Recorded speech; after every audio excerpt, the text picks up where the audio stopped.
તો ફર્સ્ટ ક્વેશ્ચનથી આપણે સ્ટાર્ટ કરીએ છીએ.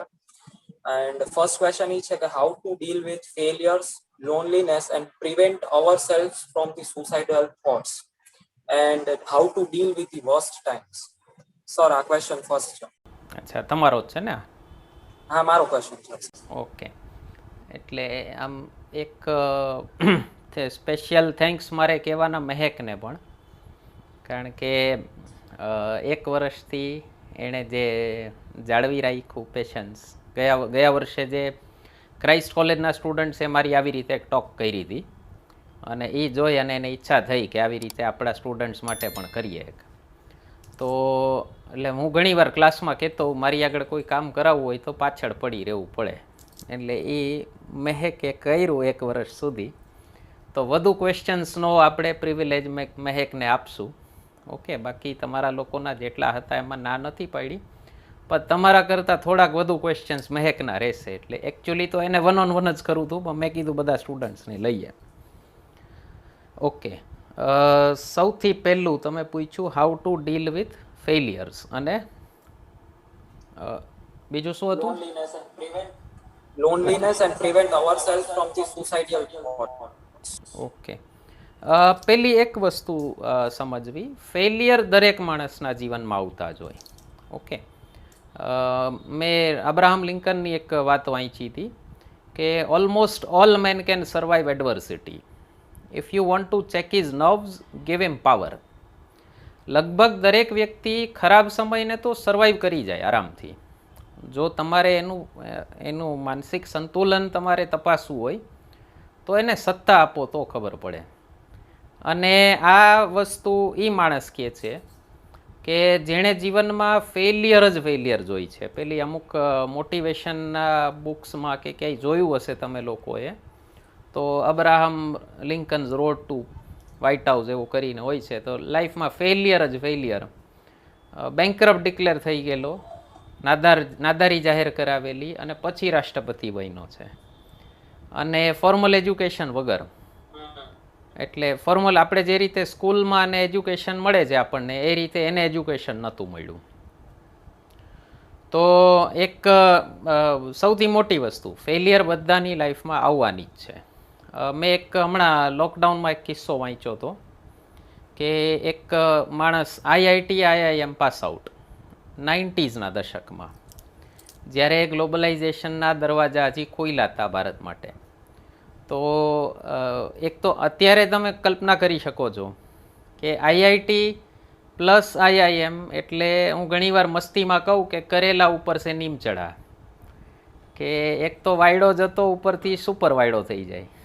કે એક તો IITમાં સીટ્સ ઓછી હોય એટલે આમ એ લોકોને ખબર નહીં, આમ થોડોક સુપિરિયોરિટી કોમ્પ્લેક્સ હોય છે કે અમારા જેવું કોઈ નહીં. IIM પાસ આઉટ, પહેલી જોબ મળી USAમાં IT કંપનીમાં, અને અમેરિકા ગયો, લગ્ન થયા, છોકરા થયા, લાઈફ આખી સ્મૂધ. અને અમેરિકામાં જે રિસેશન આવ્યું 2008માં, એમાં એની જોબ છૂટી ગઈ અને સુસાઇડ કરી લીધું એણે. શું કામ? આ છે ને ટેક્સ્ટ બુક એક્ઝામ્પલ છે કે આપણું સ્કૂલ એજ્યુકેશન કેટલું ફેલિયર છે. કે તમને મતલબ એ માણસને સક્સેસ હેન્ડલ કરતા આવડતી હતી, એણે કોઈ દિવસ ફેલિયર જોઈ જ નથી. એક વસ્તુ ધ્યાનમાં રાખવી હંમેશા કે ફેલિયર આવવાની જ છે. અને હું ઘણીવાર પેરેન્ટ્સ લોકો સાથે વાત થતી હોય, મારે તો ઓછી થતી હોય, સ્કૂલવાળા ટીચર્સ એવું કહે છે કે અમે સ્ટુડન્ટ સાથે ડીલ જ નથી કરતા, પેરેન્ટ્સ સાથે ડીલ કરીએ છીએ. તો હું કહું એને કે ભાઈ તમારા છોકરાને 20 વર્ષે જે ઠેબા ખાવાના છે એ એને ખાઈ લેવા દો. એ ઠેબા એ 40 વર્ષે 45 વર્ષે ખાશે ને તો એને બહુ અઘરા પડશે, એને ખબર નહીં પડે કે આને હેન્ડલ કેમ કરવા. ઓકે, એટલે પહેલી એક વસ્તુ મગજમાં રાખો કે ફેલિયર દરેકના જીવનમાં આવવાની જ છે. અને સુસાઇડલ થોટ્સ ક્યારે આવી જાય? તમે છે ને અમુક ગોલ્સ બનાવીને રાખ્યા હોય તમારા લાઈફમાં કે આ અચીવ થવું જ જોઈએ, એ અચીવ ન થાય તો પછી માણસને છે ને એક બીક શું હોય, હું મોઢું શું બતાવીશ. જે સ્ટુડન્ટ્સ જે સુસાઇડ કરતા હોય છે ને, જે 8મા 9મા ધોરણના છોકરા, વિચાર કરો તમે, 9મા ધોરણના છોકરા. આપણે અહીંયા ઘણી જગ્યાએ ઘણી સ્કૂલ્સમાં તો એવો રિવાજ છે ને કે 9મું ભણાવતા જ નથી, બરાબર ને વત્સલ? ખોટું ખોટું કહું છું કે 9મું ભણાવતા જ નથી, બરાબર? 10મું જ 2 વર્ષ ભણે છે અને એટલો બોજો નાખ્યો હોય છોકરા માથે કે 10માં પર્સન્ટેજ લેવાના જ છે. ઓકે, મને એક વાત કહેજો, આમાંથી તમારા કોઈના પણ મમ્મી પપ્પાને પૂછી લેજો કે પછી ઇવન કોઈ સક્સેસફુલ માણસ તમારી નજરે જે સક્સેસફુલ હોય એને પૂછી લેજો 10માં 12માં કેટલા ટકા આવ્યા હતા.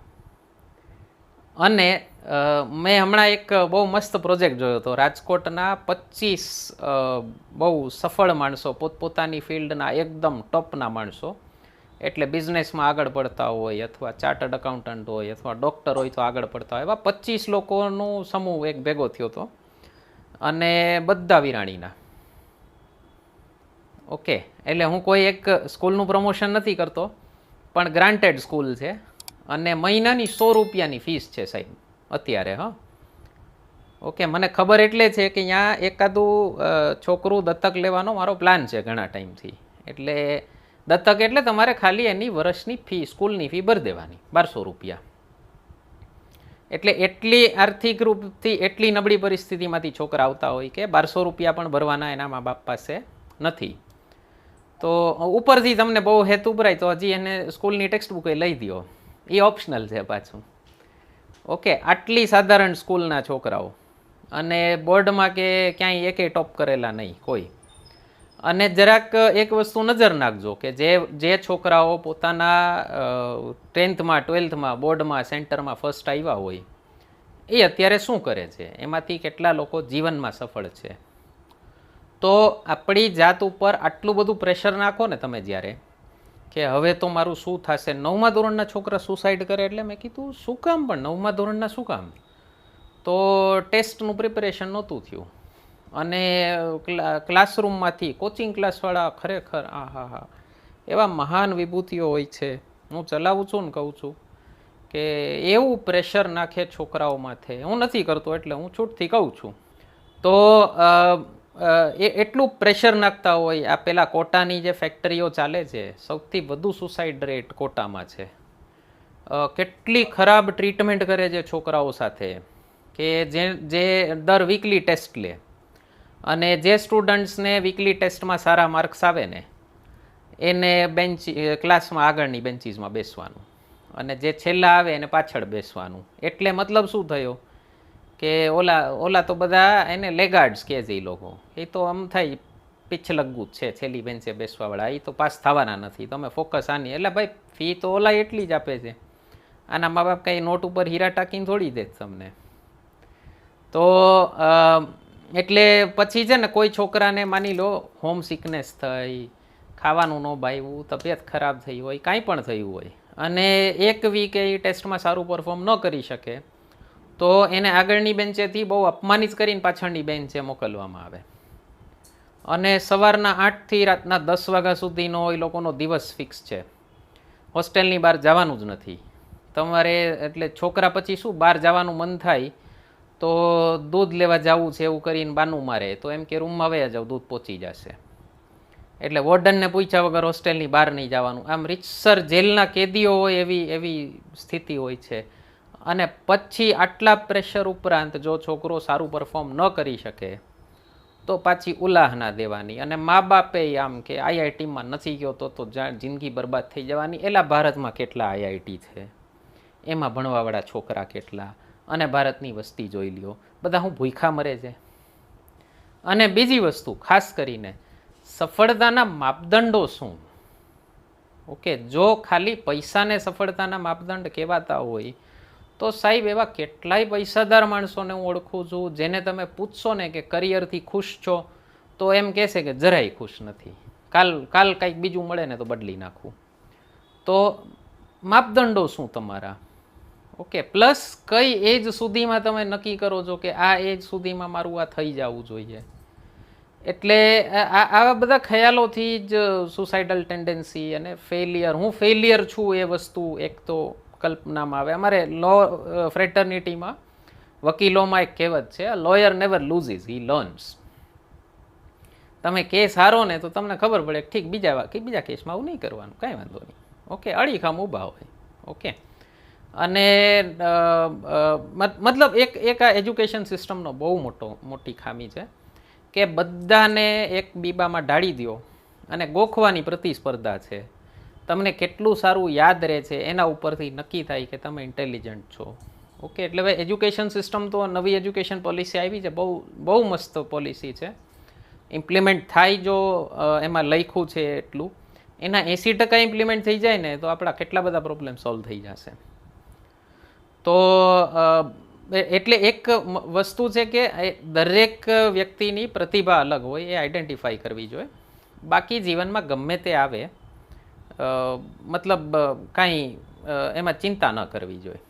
ઓકે, એટલે એક હું કાયમ કહું છું ક્લાસમાં કે લોકો છે ને પોતાની જિંદગીના મોટાભાગના ડિસિઝન લેતા હોય જે દુનિયાનું વિચારીને કે દુનિયા શું કહેશે.